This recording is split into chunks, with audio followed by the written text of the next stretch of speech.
Hello, welcome back to the channel. Today we are venturing into the shadows of Victorian London to explore a masterpiece that's as scandalous today as it was over a century ago. We're talking about Oscar Wilde's one and only novel, The Picture of Dorian Gray. So pour yourself a cup of tea, get comfortable, and let's unveil this dark and dazzling classic together. First published in 1890, this novel sent shockwaves through society. Why? Because it dared to ask a terrifying question.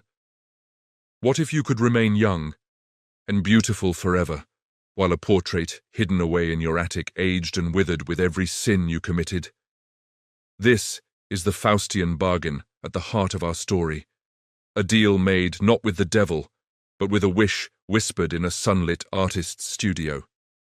Our journey begins with the brilliant but cynical Lord Henry Wotton, a man whose words are like poisonous honey. He's visiting his friend, the gentle artist Basil Hallward. Basil is putting the finishing touches on his masterpiece, a portrait of an incredibly beautiful and innocent young man named Dorian Gray.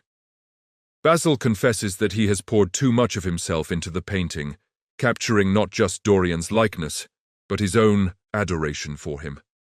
Just then, Dorian Gray himself arrives. He's everything they say he is, charming, pure, and breathtakingly handsome.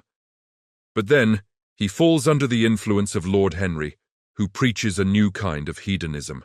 Lord Henry tells Dorian that youth and beauty are the only things worth having in life, and that he should pursue every pleasure and sensation before time steals them away. His words are like a seed of corruption planted in fertile soil. As Dorian looks at the finished portrait, a wave of despair washes over him. He realizes that this perfect image will remain young forever, while he himself will grow old and wrinkled. In a moment of passionate anguish, he cries out that he would give his soul for the portrait to age in his place. Little does he know, his wish has been granted. Dorian dives headfirst into the London social scene, guided by Lord Henry's philosophy of pleasure. He falls in love with a young actress named Sibyl Vane. He's captivated by her talent, seeing her as the embodiment of all the great heroines she portrays on stage. He calls her a genius and proposes marriage, but his love is for her art, not for the real person behind it. The night he brings Basil and Lord Henry to see her perform, Sibyl, overwhelmed by her real love for Dorian, finds she can no longer act. Her performance is a disaster. Dorian is horrified and disgusted. He cruelly breaks off their engagement, telling her she has killed his love. He leaves her, heartbroken and devastated. When Dorian returns home that night, he notices something strange about the portrait. A subtle, cruel twist has appeared around the mouth. He is shocked. Could his wish have come true? The next day, he learns that Sibyl Vane has taken her own life. At first, Dorian is filled with guilt, but Lord Henry is there to soothe his conscience, framing the tragedy as a beautiful, romantic ending to a play. He convinces Dorian that this is just another experience to be savored. Dorian chooses to embrace this twisted logic, and in doing so, he takes his first real step down a dark path.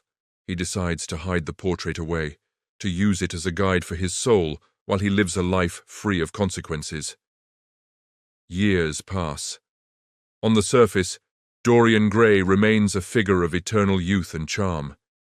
He is the darling of high society, a connoisseur of art, music, and jewels. He hosts lavish parties and is admired by everyone. But beneath this flawless exterior, a darker reality is taking hold. Rumors begin to circulate about his corrupting influence on young men, his association with shady characters, and the ruinous lives of those who get too close to him. While his face remains as pure as the day it was painted, the face in the portrait becomes a grotesque record of his sins. It morphs into a monstrous, leering visage, its hands stained with the memory of his cruelty and vice. One dark and stormy night, on the eve of his 38th birthday, Dorian has an unexpected visitor. It's Basil Hallward, the man who painted the portrait all those years ago.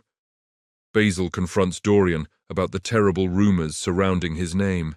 He refuses to believe that someone who looks so pure could be so corrupt. He pleads with Dorian to deny the accusations. Driven by a twisted impulse, Dorian decides to show Basil the truth. He leads him up the dusty stairs to the old schoolroom where the portrait is hidden.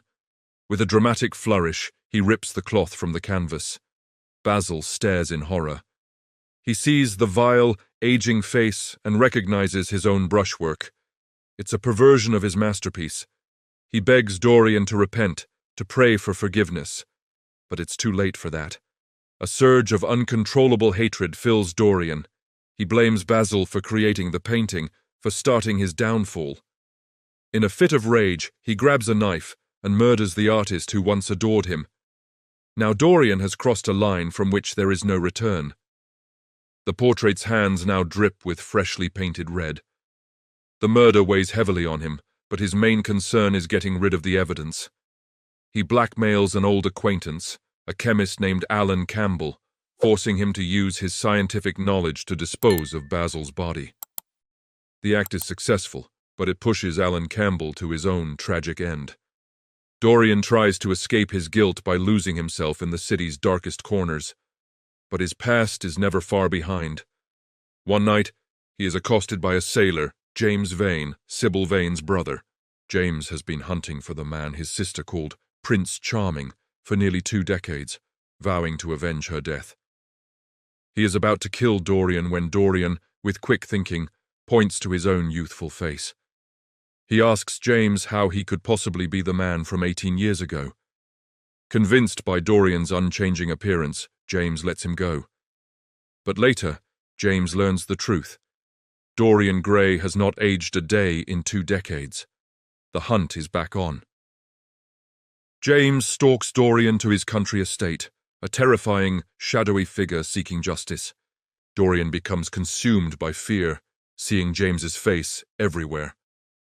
The hunter has become the hunted, but fate, or perhaps accident, intervenes. During a hunting party at Dorian's estate, James Vane is accidentally shot and killed.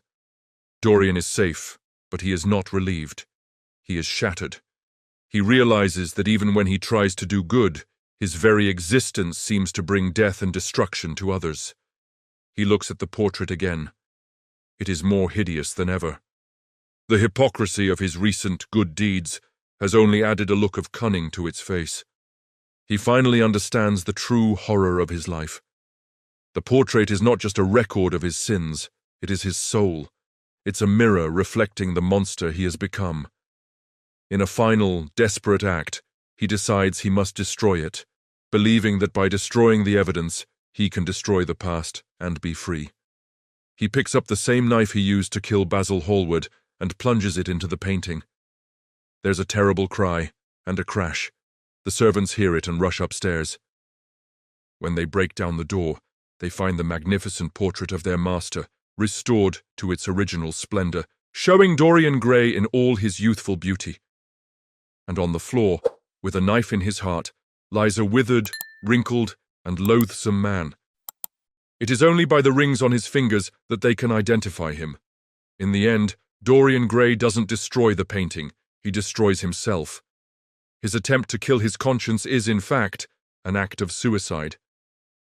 Oscar Wilde's novel is a timeless cautionary tale about the dangers of vanity, the corrupting nature of influence, and the idea that art and morality exist in different realms. But most importantly, it shows us that every action has a consequence, and that you can never truly escape the person you are on the inside. What do you think? Is beauty truly that powerful? Let me know your thoughts on this incredible story in the comments below. If you enjoyed this journey into a literary classic, please give this video a thumbs up and subscribe for more deep dives into the world of books. Thanks for watching, and I'll see you in the next chapter.